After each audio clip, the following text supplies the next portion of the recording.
Imagine if the first 16 years of your life were spent locked in a dark cellar less than 2 square meters in size.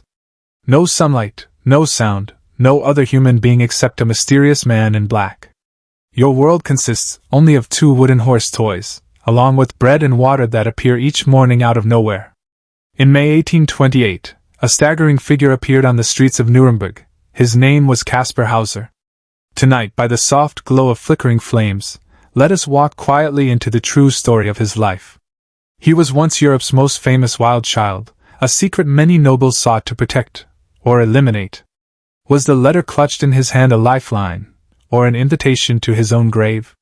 His tale is not one of savagery, but of civilization's cruel hunt upon an innocent soul. On that afternoon in Nuremberg, the sunlight was gentle yet brought Kaspar Hauser unbearable pain.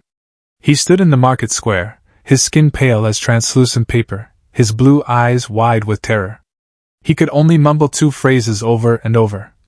"I want to be a cavalryman like my father," and "I do not know." To the townsfolk, he seemed nothing more than a simple-minded vagrant, or a clever impostor. Yet when offered meat, he would retch. When given any drink other than water, he would faint away. His senses were unnaturally sharp. He could smell flowers hundreds of meters away and see the finest needle in complete darkness. Such strange traits led local doctors to suspect he was no wild child raised in the woods. He seemed more like a carefully cultivated being, a soul sealed away in total isolation. As he slowly learned to speak, the shadowy figure known only as the man in black began to emerge from the fog. Who was this man who changed his clothes and trimmed his nails while he slept, yet never once showed his face? Kaspar Hauser began to learn to write, and the first word he ever penned was his own name. Under the care of Professor Daumer, he learned with astonishing speed, yet lost his supernatural sharpness of sense. Melancholy settled over him, for he understood the 16 years he had lost could never be restored by any education. Just as he began to settle into society and prepare to write his memoirs, darkness descended once more. In 1829, a masked intruder appeared in the professor's attic, slashing Kaspar's forehead with a razor blade. The assassin left no trace behind, yet panic swept across all of Nuremberg.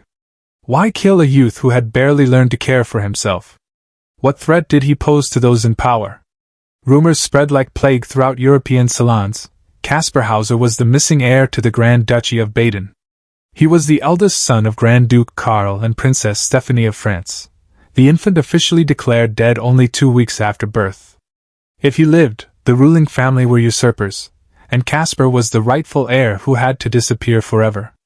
The investigation into Kaspar's true identity turned into a secret game of intrigue crossing national borders.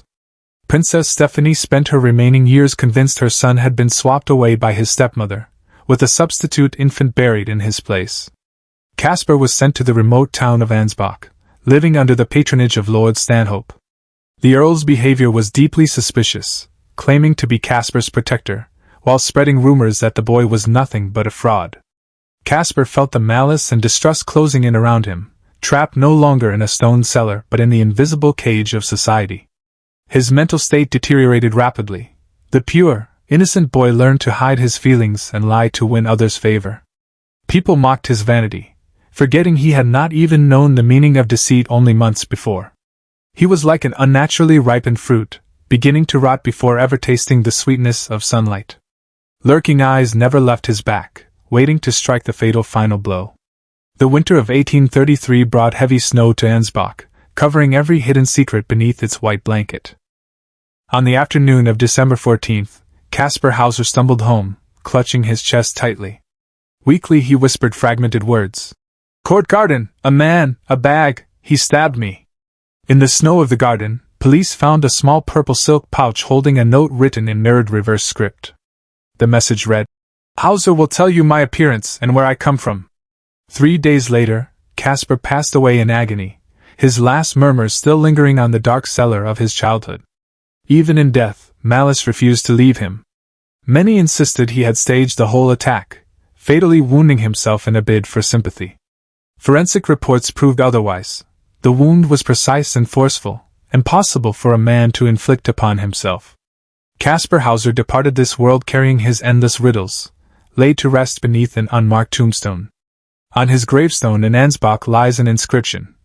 Here lies Kaspar Hauser, a mystery of his time, birth unknown, death unexplained. Decades later, modern genetic science sought to unravel the fog, yet the truth remains tangled and uncertain. Some tests support his claim to Baden royal blood, others deny it, as if fate itself refused to grant him a true identity. Kaspar Hauser's life stands as a twisted microcosm of human power struggles. He might have lived as a simple farmer or a royal prince, yet he became merely a research curiosity and a political obstacle erased from history. He once said he missed most the 2 wooden horses from his cellar, for they had never lied to him. Amid the chaos of the world, he was only a passing wanderer, coming from darkness, departing into the snow. And so our tale ends for tonight. May you find your own peace within that quiet, snowy stillness. Good night.